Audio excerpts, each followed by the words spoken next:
This mansion is a memorial of one of the three greatest presidents of the United States, whose political career was faithful to every sentence and word of the United States Declaration of Independence, a well-known statement on human rights, and even led the U.S. through the Civil War to protect the fundamental right of human. 100 years later, the U.S. was divided again by the war in Vietnam. This time, the war is meaningless, and that's why all the monuments are upward at the sky. Vietnam War Monument is a cold black wall stretching in gloom. The war has resulted in not only 60,000 deaths of American youth, but also a crucial split within the U.S. However, the human rights principles of the Founding Fathers still remain in those U.S. citizens such as Luther King, Jane Fonda, Morrison, and Tom Harkin, Don Luce, the two main characters of this film. Just like Abraham Lincoln, they have a strong belief that whoever stands in the other side of the war must also be guaranteed by the most basic right. What they have done following their heart leave the footprint in others' heart.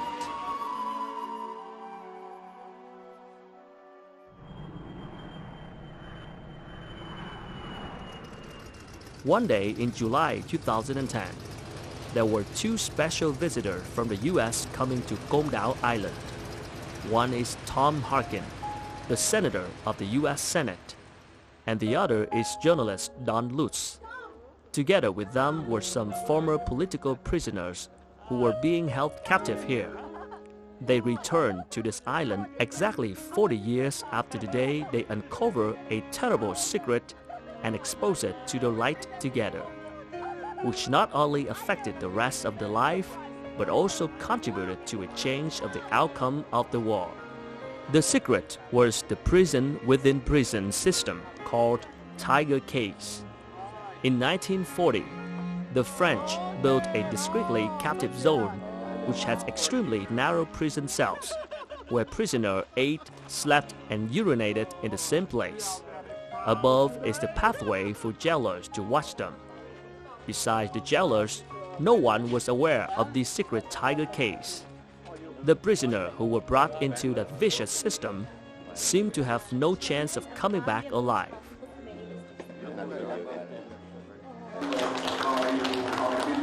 At that time, I was a staff member of a congressional delegation to South Vietnam. I had read a book written by Mr. Don Luce called Vietnam Unheard Voices. So soon after arriving, I met Mr. Don Luce, an American with a deep love of Vietnam and its people.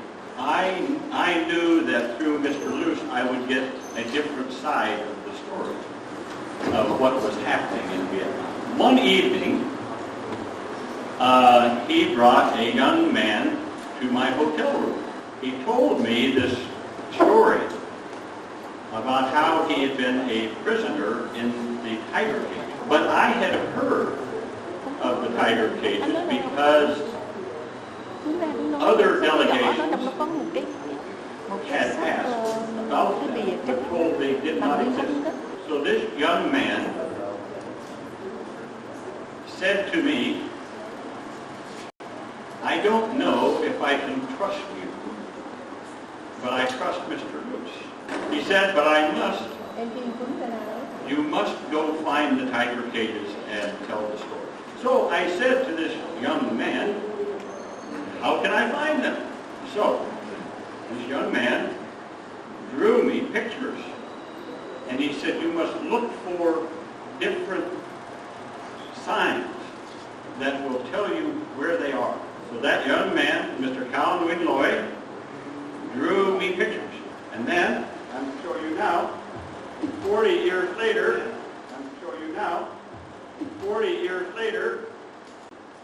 these are the original drawings of Mr. Loy on how to find. Đây là những bản vẽ nguyên gốc của ông Lợi đã hướng dẫn tôi cách tìm ra trụ cột. You drew these.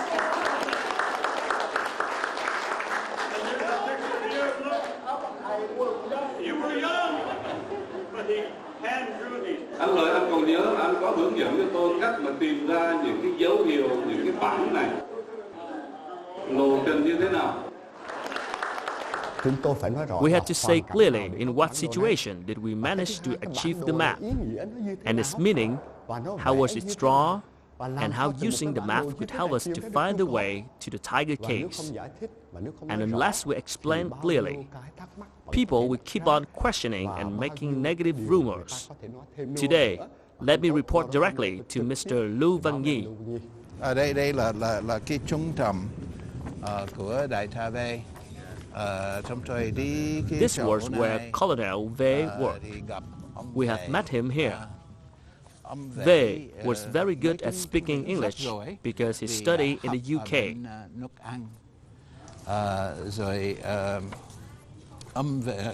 Có cái hình ở đây.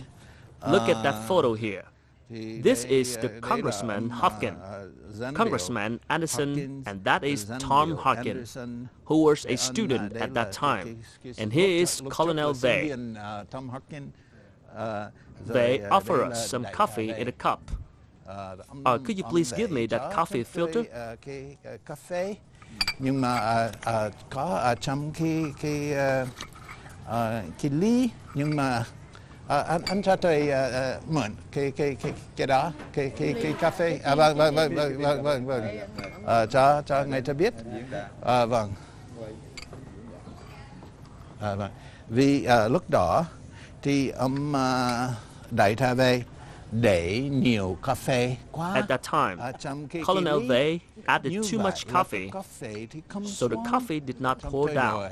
We waited and waited. Rough. Rồi 30 phút nữa. Then 30 minutes later, Drip. it took a long time. Rồi đó thì theo cái bản đồ của anh Lôi, chúng tôi xin đi. Using the map drawn by Loi, we went into the camp 4. We knew there was a tiny door there, and we walked in. Và chúng tôi đến đây, và chúng tôi biết là phải đi bên này. Rồi có ở trong này thì có một cái cửa nhỏ. Rồi chúng tôi đi vào. So remember I told you how they took us to Camp 6, then another camp. The time was getting late.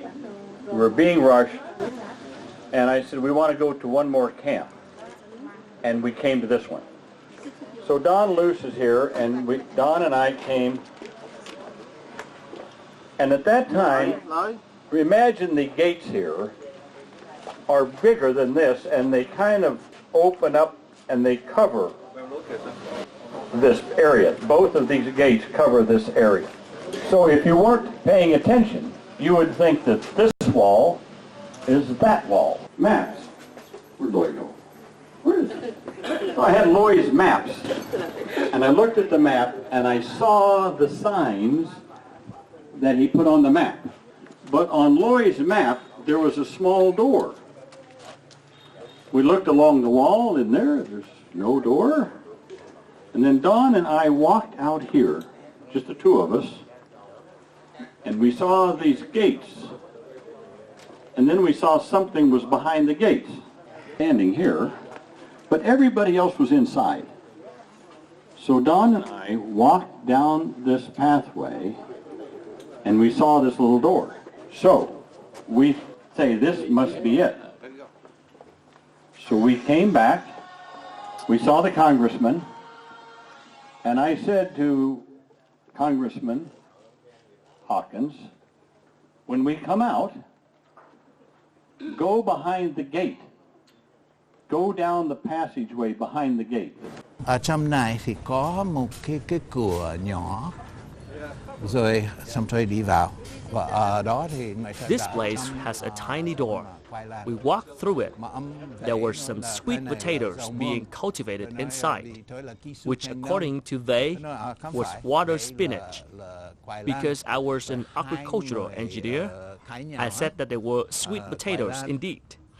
Then we argued with each other whether there was sweet potato or water spinach. Inside the prison, there was a jailer hearing Colonel Ve's voice. And so this is the famous vegetable garden. And he's still growing vegetables. Somebody is here. So we come down here. I'm in the lead, and I'm standing right here by this door. And Colonel Vey and Don Luce and other people are coming down where you just came. But now, I asked Colonel Vey, where's this door go? He said, no, you can't. You have to go back around, go over to another prison, because this door is permanently locked. Now, as I later learned, if we had done that, we would never see the tiger cages because there's another wall over there. I didn't know that then. So I just said to Colonel Vey, why can't we go through the door?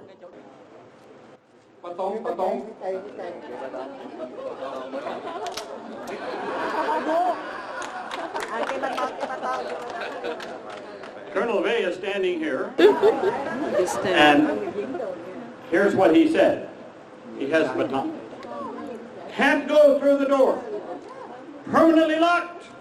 Permanently locked. Holding his baton, and all of a sudden, I think a guard on the other side heard his voice, thought the colonel was coming, he better open the door. And so we rushed through the door.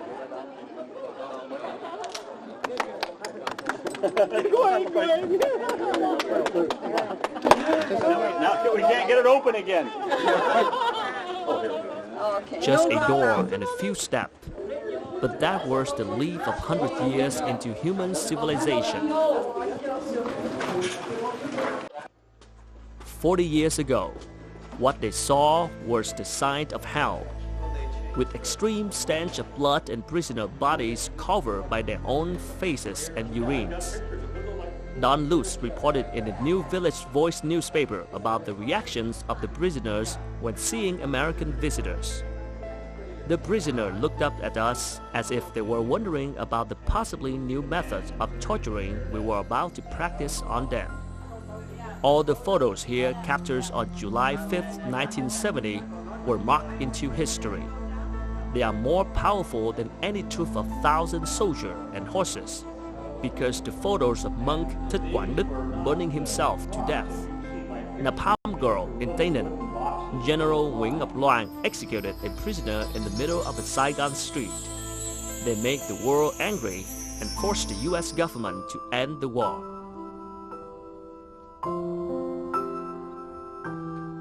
He told me to take a photo. Then he gave me a magazine showing the photo of Mr. I don't remember his name, with Mrs. Shao. Meanwhile, in Nguyễn Dung village, there was this woman who worked for the Philippines. One noon, she told me that people called the woman in the photo Mrs. Hai. She looked thin in that photo, so I guess she might not come back. 20 years after the Vietnam War, Don Luce and Tom Harkin had a chance to come back to Vietnam.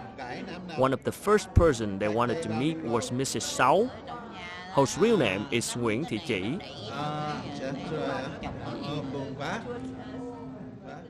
Well, I never returned to Vietnam until 1995. Well, I got busy with my life, married, raising a family. I'd kind of kept in touch through Don Luce, who kept going back and forth with Loy, got married. But I took this wonderful picture of Ba Sao. Ba Sao. She's in my pictures. And I thought she was quite old then, in 1970. 25 years later, she comes to this reunion. And again, something I'll never forget. So I went in and there's all these, and I gave Loy a big hug. And I remember the first thing Loy said to me, he says, "I'm alive, I'm alive."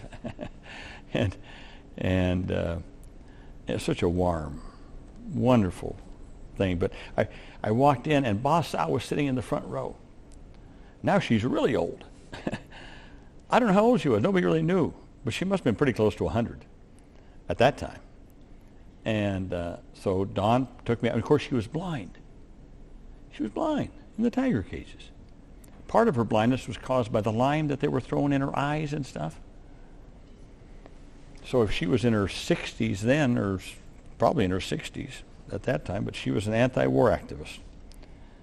So anyway, she's sitting there in the front row. 25 years later, I walk in there, and Dawn Luce brings me up. She's blind, but she knows who I am because she had talked to me 25 years before. I had her voice on the tape.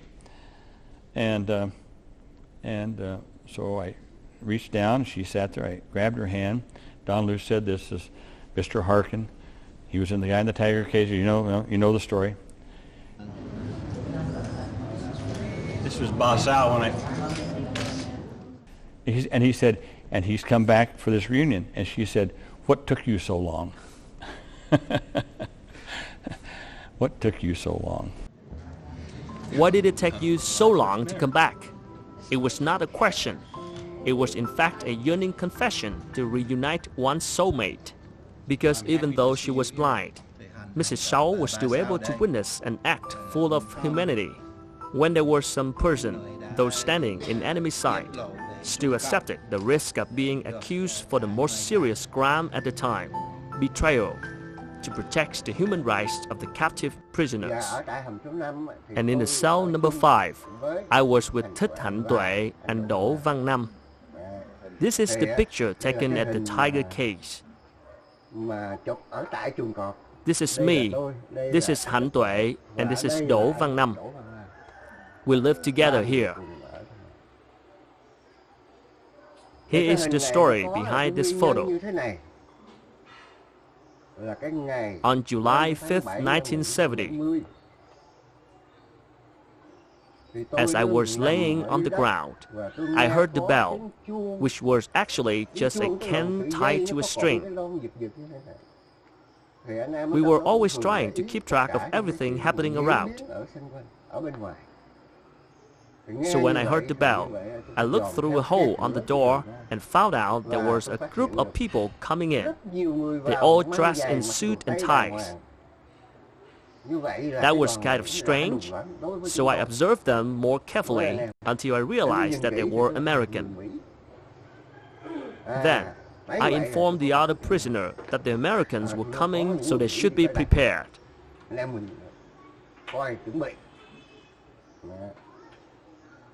When the group of Americans walked about the cells, they saw Thích Hạnh Tuệ wearing a cassock of the monk.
On January 8, 1972, monk Thích Hạnh Tuệ died in Tiger Cage.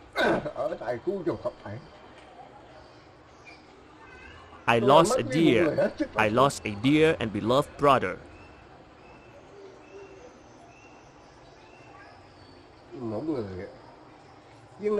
An exceptionally strong, brave, and respectful man to me.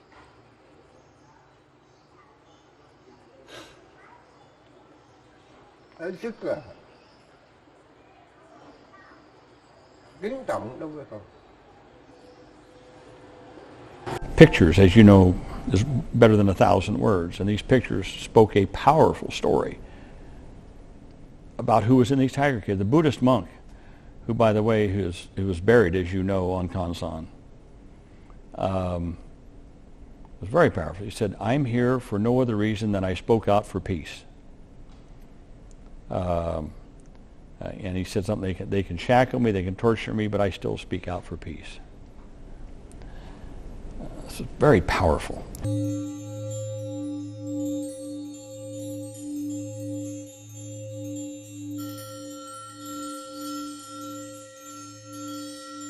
Thích Hạnh Tuệ had never had a chance to meet those Americans appearing at the prison that day.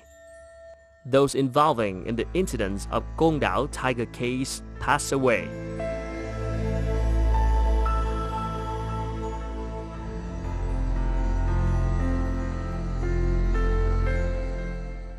Mrs. Shaw died in 2011 at the age of 93.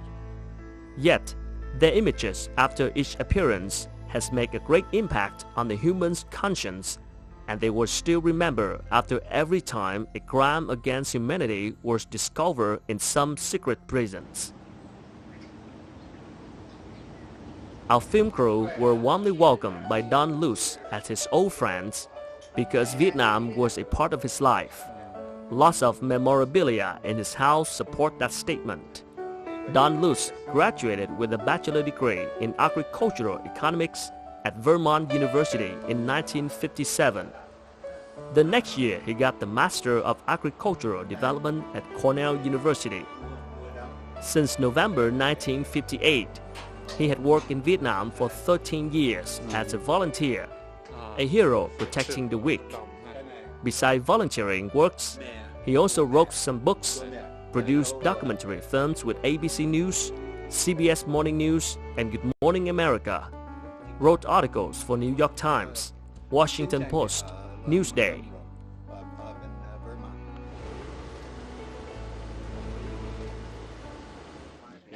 It's not difficult to find Tom Harkin's workplace because it's Capitol Hill, where the Iowa senator served as the chairman of the Senate Committee on Health, Education, Labor, and Pensions. After serving in the U.S. Navy as a jet pilot, Tom moved to Washington, D.C. in 1969 to participate in the assistant group for Iowa congressmen. After exposing to Tiger case on Côn Đảo Island, Tom had to attend the congressional hearings and trials and was fined for betrayal with threatening words, "You will never find a job here again." But in 1974, Tom Harkin came back after winning the run for U.S. House of Representatives. Tom Harkin's memory about Vietnam is not only just the Tiger cage. In 1995, right after the establishment of diplomatic relations between the U.S. and Vietnam, Senator Tom Harkin came to Hanoi. In 2010, one of the reasons why he came to Vietnam is to evaluate the dioxin contamination level and see what he can do to help the victims of the Agent Orange.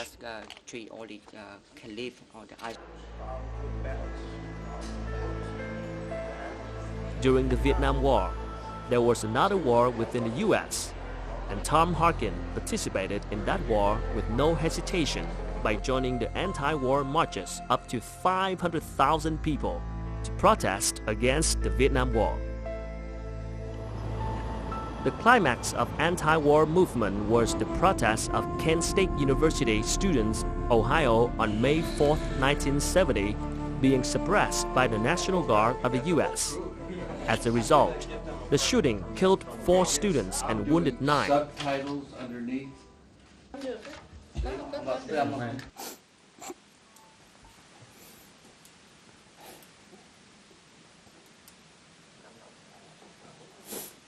Sorry.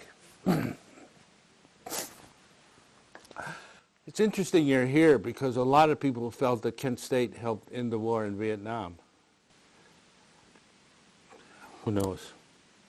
Terrible, terrible, terrible thing. So, you can see what my feelings are.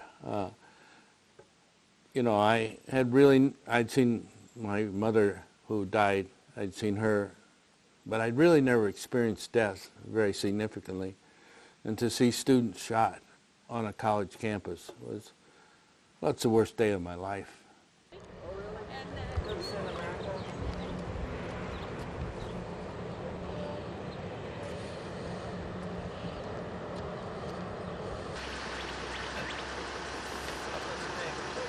Because of Vietnam's peace, red bloodstream of 4 white youth poured down the green law of an American university campus.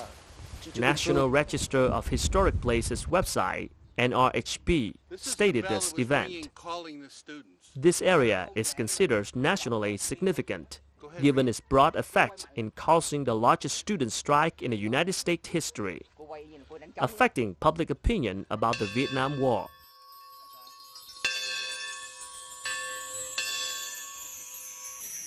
The Kent State shootings have changed the public's perception of war, from Congress to each American family. 4 students being killed in the shooting were Jeffrey Miller, Sandra Schur, Allison Cross, and William Schroeder. The stone memorials for the event of May 4th, made of natural granite, was built by architect Bruno Ass from Chicago with the meaning: learn from the past some important lesson for the future. The imposing stone memorial stand like soldier, guarding the resting place of the 4 students in peace. We wanted to stop the war in Vietnam. We wanted to stop the killing of our friends, the soldiers, the American soldiers. These were our friends, our family members. They didn't want to go to Vietnam. They were forced to go. And we knew that the American war was genocide. And it was an international crime committed by our government. And we knew that as citizens of America, we had to bring the war home. We had to stop the war, and that's why we protested.